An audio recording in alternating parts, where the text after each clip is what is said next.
Hello बच्चों, welcome to Alex international online tutorial. आइए आज बात करेंगे functions a basic mathematics of class 11, जिसको आप क्लास 12 में भी पढ़िएगा। तो हमने अभी सेट देखा, हमने अभी रिलेशन एंड फंक्शंस चैप्टर में रिलेशन देखा और आज हम लोग देखने वाले हैं फंक्शन। तो सबसे पहले तो हम लोग इस बात की चर्चा कर लेते हैं कि ये फंक्शन होता क्या है। सो whenever we talk about a function, it can be defined as let a and b are two non-empty set.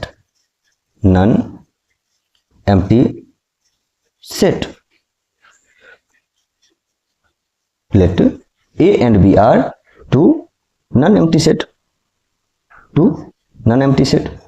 Got it? Non-empty set. Then a relation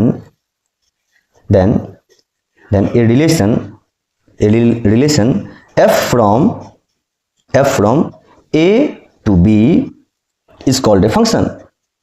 Is called a function बच्चों। आपने समझना क्या है कि function क्या होता है। आपने समझना क्या है कि फंक्शन क्या होता है। तो कैसे समझना है, तो ऐसे समझेंगे। कैसे समझेंगे, तो कुछ इस प्रकार से समझेंगे कि जब कोई दो नॉन एम्प्टी सेट रहेगा, इसका मतलब है कि ए में भी कुछ एलिमेंट होगा और बी में भी कुछ सर्टेन एलिमेंट होगा। Then relation f from a to b is called function. कि ए से बी के तरफ का जो रिलेशन होगा, है ना, तो ये बात। कोई दिक्कत है बच्चों? अब इससे आगे की पटकथा पर चलते हैं। इसी बात को हम कैसे लिख सकते हैं, इसमें कुछ और बात है। If every element in a has a unique image in b, ये भी बात है भैया, इस चीज को नोट करना होगा कि यहां पे कुछ टर्म कंडीशन की बात करते हैं कि if every element in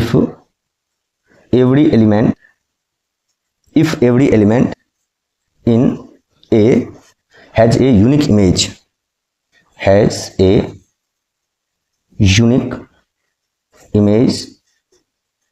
in B।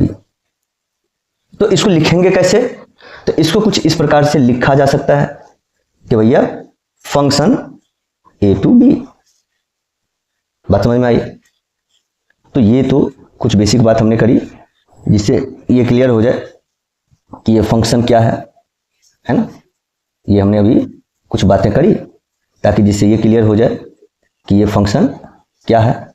अब इससे आगे की बात करेंगे, ठीक है बच्चे। तो अभी आपने देखा फंक्शन का डिफिनीशन, अभी आपने क्या देखा, फंक्शन का डिफिनीशन। अब हम इससे आगे की बात करते हैं, इसके आगे की बात करेंगे। So, if AB belongs to F, we write FA is equal to B, and this B is called image of A. Image of A under F. And A is called pre-image, and A is called pre-image. किसका भैया? तो of b, pre image of b. इतनी बात समझ में आ गई? इतनी बात तो समझ में आ गई होगी। अब यहां से क्वेश्चन सोल्व कर लेते हैं। क्वेश्चन क्या है? A function is defined by f x is equal to 2x - 3। तो फाइंड f0। तो यह मेरे x की जगह पे हमको 0 को प्लेस करना है, 9 10 की बात है। तो f0 क्या हो जाएगा? f0 is equal to 2 multiplied by 0 0, 2 multiplied by 0 -3, that will be equals to -3। तो ये एक बेसिक क्वेश्चन था जो आपने अभी देखा। अब हम लोग देखेंगे रियल फंक्शन, या इसी को बोलते हैं रियल वैल्यूड फंक्शन। तो सबसे पहले तो ये देख लेंगे कि ये रियल वैल्यूड फंक्शन होता क्या है, या ये रियल फंक्शन रियल फंक्शन होता क्या है।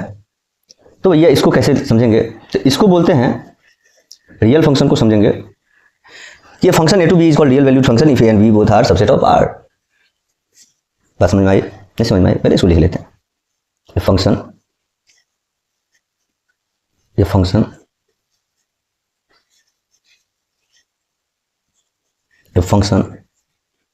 f such that a to b is called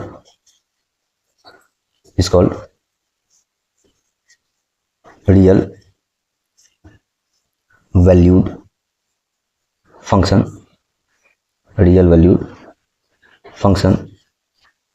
कब? रियल वैल्यूड फंक्शन कब?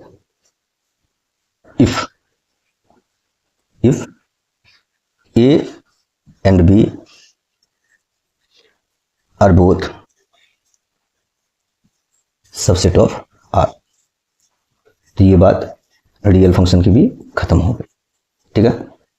और अब जो फंक्शन को लेकर के एक गलत मिसअंडरस्टैंडिंग बच्चा के बीच में होता है कि ग्राफ बहुत भारी होता है, इसमें ग्राफ क्या होता है, क्योंकि एक्चुअली में एक ये नया चीज़ देखने के लिए मिलता है। हालांकि ऐसा नहीं है कि टोटली नया होता है, क्योंकि आप इसको क्लास 10 में भी देखे होइएगा। तो ये बात है। तो अब कुछ ग्राफ्स की बात करेंगे। अब हम लोग कुछ ग्राफ्स की बात करेंगे, graphs of some functions, graphs of some functions, ठीक है। तो अब हम लोग ना कुछ ग्राफ्स की बात कर लेते हैं कि ये ग्राफ क्या होता है, ये ग्राफ एक्चुअल में होता क्या है, ठीक है, और होता कैसा है, ठीक है ना।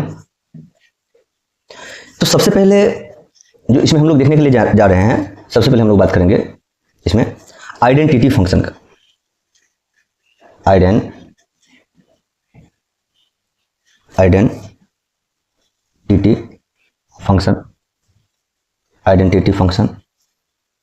आइडेंटिटी फंक्शन, ठीक है। एक नंबर में बात करेंगे आइडेंटिटी फंक्शन का। फिर हम लोग बात करने के लिए जा रहे हैं कांस्टेंट फंक्शन का। इसके बाद बात करने के लिए जा रहे हैं पॉलिनोमियल फंक्शन का। इसके बाद बात करने के लिए जा रहे हैं पॉलिनोमियल फंक्शन का।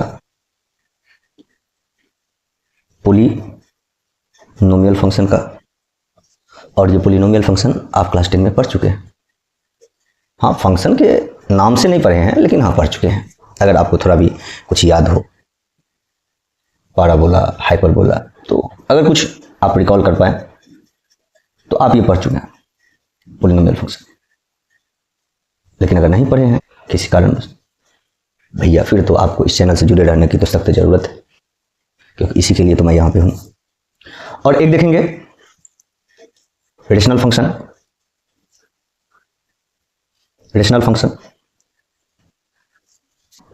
देखेंगे। फिर देखेंगे मॉडुलस फंक्शन।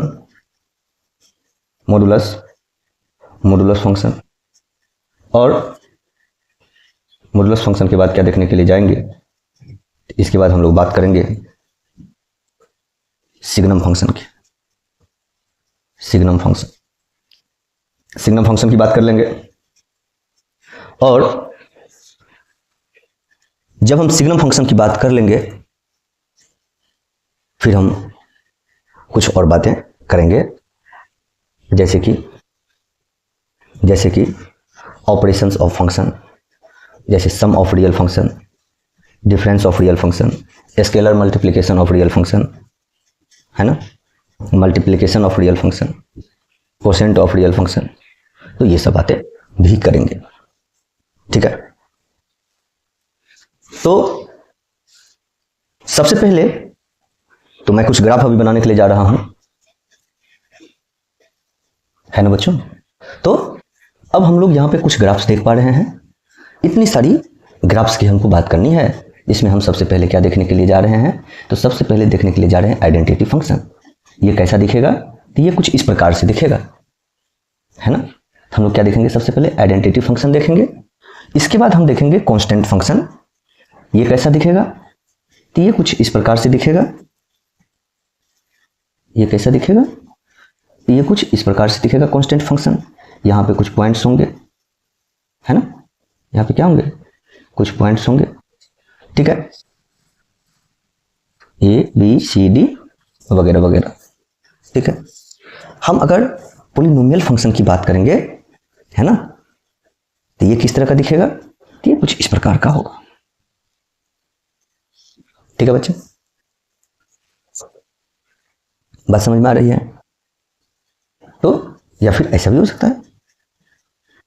इसके बाद हम रेशनल फंक्शन की बात करेंगे, कुछ इस प्रकार का ग्राफ देखने के लिए मिलेगा, है ना। मॉडुलस फंक्शन की बात करेंगे, है ना, कुछ एंगल टाइप का मिलेगा। और जो सिग्नम फंक्शन है कुछ इस प्रकार का मिलेगा। तो सबसे पहले हम लोग बात करते हैं आइडेंटिटी फंक्शन की। ये जो सबसे हमारा पहला है, आइडेंटिटी फंक्शन की हम बात करते हैं और देखते हैं कि आइडेंटिटी फंक्शन क्या हो। तो इसको हम बोलेंगे कि the function f such that r belongs to r where fx is equal to x for all x belongs to r। नहीं समझ में आई? नहीं समझ में आई, है ना। एक एग्जांपल से ले लेते हैं ना, एक एग्जांपल ले लेते हैं, है ना। ये जो आपके सामने में बना हुआ है, यहीं पे आप देख लीजिए कि अगर x का वैल्यू कितना होगा, यहाँ पे हमने क्या बोला कि r belongs to r, r belongs to r। इसका मतलब क्या हो गया कि अगर x -2 तो fx भी कितना? -2। x -1 तो fx भी कितना? -1। तो इसका जो ग्राफ बनेगा एकदम स्ट्रेट लाइन बनेगा, इस प्रकार का बनेगा। बात समझ में आ रही है ना? जितना इसका वैल्यू उतना इसका वैल्यू, जितना इसका वैल्यू उतना इसका वैल्यू, जितना इसका वैल्यू उतना इसका वैल्यू। बात समझ में आ रही है? ठीक है। तो हम लोग बात कर रहे थे आइडेंटिटी फंक्शन की।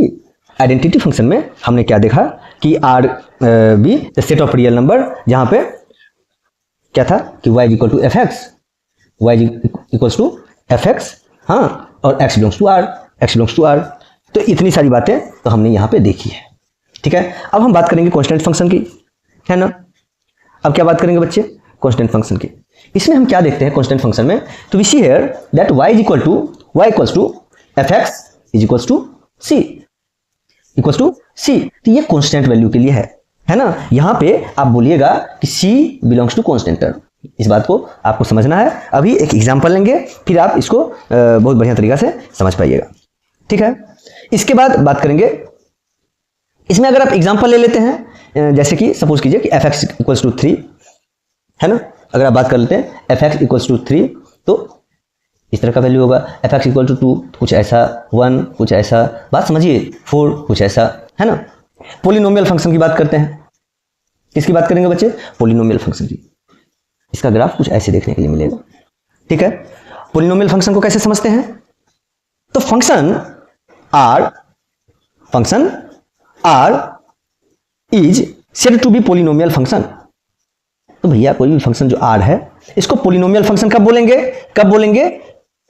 पॉलिनोमियल फंक्शन तब बोलेंगे, आप इसको क्लास 10 में भी पढ़े होइएगा, आपने पढ़ा होगा हाइपरबोला, आपने पढ़ा होगा पैराबोला। तो इसमें हम क्या देखेंगे कि F x is equals to A naught plus a1x plus a2x and so on an x to power n, कुछ इस तरीके से फॉर नॉन निगेटिव इंटीजर। भैया ये बहुत इंपॉर्टेंट है, नॉन निगेटिव इंटीजर। बात समझ में आ रही है बच्चे? नॉन निगेटिव इंटीजर, है ना, जहां पे ये जो टर्म है बिलोंग्स टू क्या हो जाएगा? लिखेंगे A naught dot dot dot A N belongs to R, ठीक है।